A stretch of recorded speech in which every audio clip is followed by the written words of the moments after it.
you say the children these days are not learning as well as they should, and it's actually been researched that 70% of the children in sub-Saharan Africa, where Uganda falls, actually, by the time they finish primary 7, are very low in terms of numeracy and literacy. So what Low is in wrong? terms of? Numeracy and literacy, mathematics and English. And the question is, what are we teaching our children?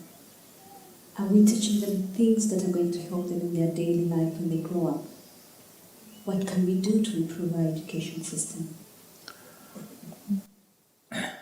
I think our idea of what is your ability to count or what is your ability to use numbers, I think it's very skewed. People think only if you can solve a sum on a paper, you know it. Somebody can, goats are walking, let's say 500 goats are walking. There are people who can just look like that and count it. That is also numbers, isn't it? Very difficult numbers. So, our modern education is mainly aimed towards producing people who will sit in offices. I think we also need to produce a whole lot of people who can be on the field, who can do things in the world in a different way than just paper pushing. So,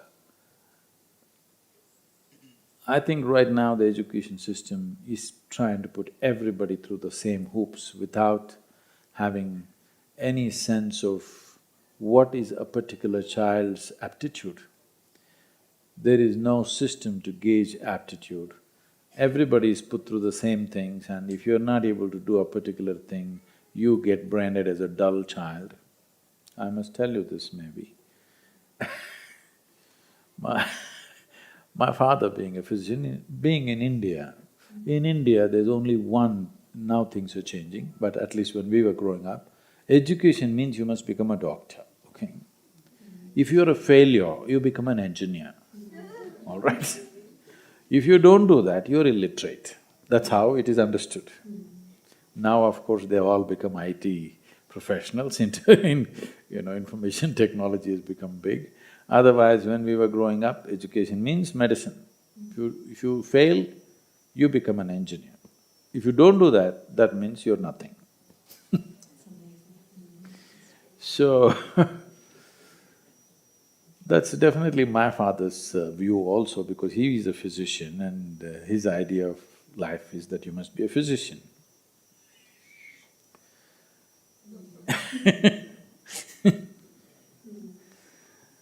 So, when recently it happened a few years ago, a group of doctors from Atlanta in United States, they were visiting the place where I grew up, where my father still lives. I did not know they were visiting that town. About 30–40 of these doctors were touring there, and they wanted to go and see my father without telling me. So I would have warned them But they went there and obviously they started asking, they want to know about my childhood and everything, because now they're very influenced by me. So they went and asked my father, we want to hear as much as we can about Sadhguru's childhood. So my father thought about it, and he's 94, and he said, he was such a dull boy, but now he's somehow become a genius. I don't know how this happened.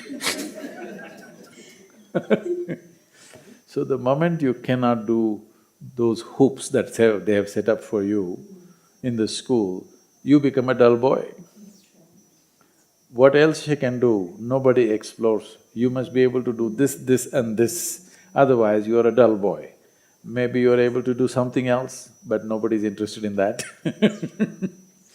So, I think, especially in a rural scape like this, allowing children to explore many things and teachers paying attention to the children as to what is their aptitude and accordingly guiding them would be far more useful than just giving this thing that everybody is going to dress in a certain way and go sit in an office. It's not necessary. Everybody should go and sit in an office room behind a table. That's not the only way to make life. And those who never sat behind a table, they are the people who provide food for us, they are the people who nourish this planet and this world and the humanity. So I think equal regard, equal respect must be given to those people. We have a business conference every year in the month of November. There were 200 very high-flying CEOs last year. They were all talking about big things, all of them are MBA, many things. They are highly educated people, successful in industry and business. So something came up and I was telling them, see, I will give you a fertile piece of land and I'll give you a book, how to grow a particular crop. 10 of you together, get together and grow one crop, let me say. You cannot, because it takes a completely different kind of intelligence, attention and application to take food out of mud, Takes a lot. It's a certain intelligence, it's a certain education, but somehow we have made it like if somebody is working with the soil, he must be uneducated. If somebody is suited, booted and sitting behind a table, he's educated. Our idea of education is very skewed and it is not productive in the long run, it's not a sustainable form. If everybody on the planet gets educated like that, nobody will be doing the fundamental things which need to happen. It's the uneducated people who are feeding us. So I think what you're saying, Sadhguru, is that we need to broaden our education system 100%. and make sure children are taught as individuals rather than as a group. Yes. To explore their potential as individuals. I think that's what you're saying. Yes. If we do not explore that, you will… See, it has become common for people to refer to themselves like this. They will say, I am a product of Eton, or I'm a product of this particular university, whatever. So you're admitting that you're a product.